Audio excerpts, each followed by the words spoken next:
What's up, Frame Fam? We are back at it again, this time with a follow-up to my last PUBG Xbox One X benchmark video, but this time we are going to look at the frame rate priority mode. Now, during my last video, we tested the resolution priority mode for PUBG, which targets a 30 frames per second locked, dynamic 4K resolution with vsync engaged to try and eliminate screen tearing. I will have that video linked in my description below, as well as shown on screen now. And just to recap, our results were pretty solid compared to a year ago when I last played the game. The frame rate was consistent with a 30 frames per second experience, with the occasional dip into the 29-28 range, with any bigger dips in performance being even more rare. Being someone who has taken over a year hiatus from PUBG on console, this was a huge improvement over my last experience.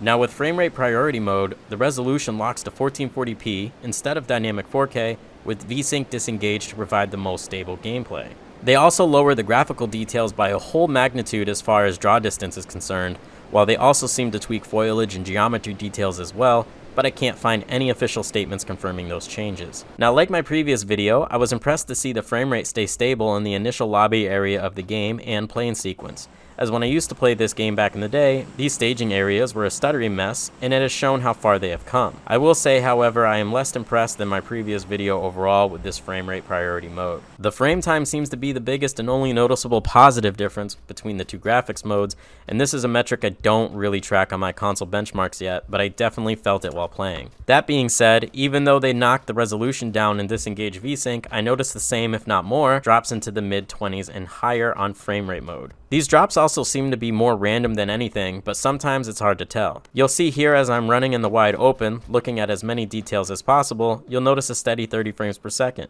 But when I'm inside a building and there's very little to render, the frame rate will dip. The performance during combat also seems to be less stable while in this setting as well, with considerably worse dips than my previous test resulted in. Even just standing in one spot and receiving damage causes stutter from the CPU, as it works with the logic from the bullets flying and impacting my player, causing damage. At least that's what I gather from this scene. Like my previous assumption in my last video, I have to say the CPU in tandem with poor optimization in game code is likely the culprit here.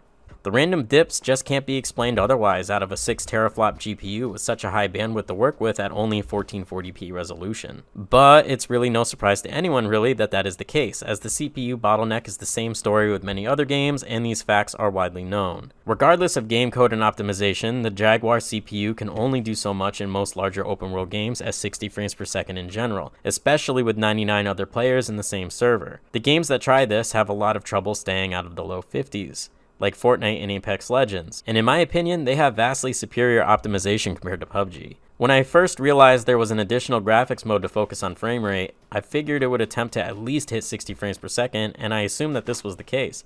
Apparently I was very mistaken, and I do apologize for making that false assumption in my last video. I guess I just had too much faith in the Xbox One X's CPU and the development team for PUBG. But it's sad to see that with the lower resolution and graphical settings, PUBG still can't hit 60 frames per second on the world's most powerful console out in the market at the moment. Save for the Stadia, which doesn't count in my book, and even then, who knows how PUBG would run if they ever ported it over. On top of equal to or less than performance during my testing compared to resolution priority mode, you'll also notice more screen tearing.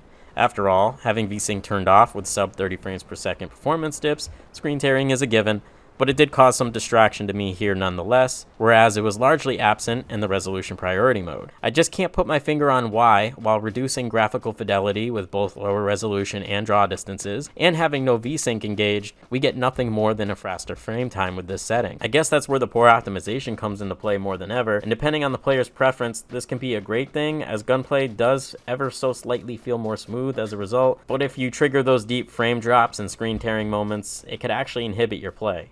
I guess this game will never truly be where the developers want it to be, but I am very eager to see if PUBG makes it over to the PS5 and Xbox Series X, and if it does, what settings are they going to use and how will it perform? I guess only time will tell, and speaking of time, that's all I really got for you guys today, but if you liked the video, remember to smash that like button, as it helps me grow this channel a lot and reach other viewers, and if you are new here, consider subscribing for more benchmark and tech analysis videos like this. Anyway guys, have a great day, and I hope I see you on the next one.